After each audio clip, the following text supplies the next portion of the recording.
In today's video, I'm going to teach you how to edit the header and footer on Squarespace step by step.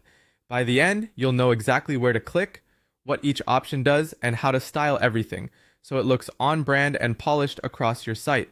First, go to squarespace.com and log in.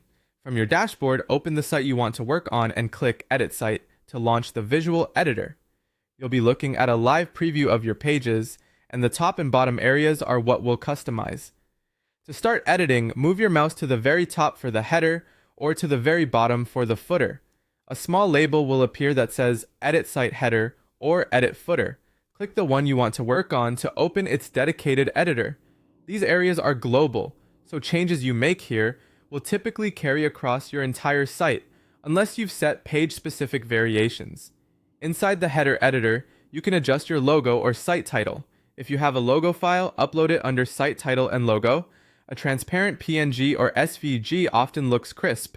If you don't have a logo, edit the text title and tweak the font in your design settings later. Next, manage your navigation by adding, removing, or reordering menu items.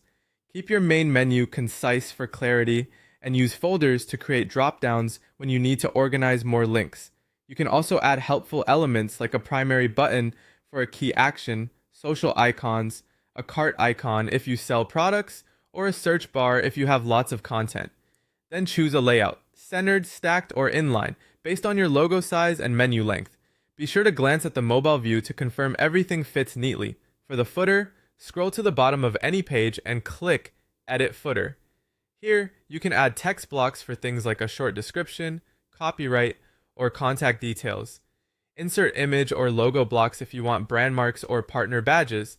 Add social links and a newsletter sign-up to encourage engagement. Use spacer blocks and line dividers to control breathing room and create simple columns, ensuring your footer feels structured and easy to scan. To style both areas, open the home menu, go to Design, then Site Styles. Use the Style Editor to set background colors, fonts, and text sizes, link colors, and hover behaviors, plus spacing and alignment. Aim for strong contrast for readability, consistent typography, and clear hover states. If your header overlays images, ensure text remains legible. If you're on Squarespace 7.0, headers and footers live within each template family. Access them via page, then edit, then footer, or through site styles. Options vary by template, but the same principles apply. That's it. You're ready to make a clean, consistent header and footer that supports your brand and guides visitors smoothly.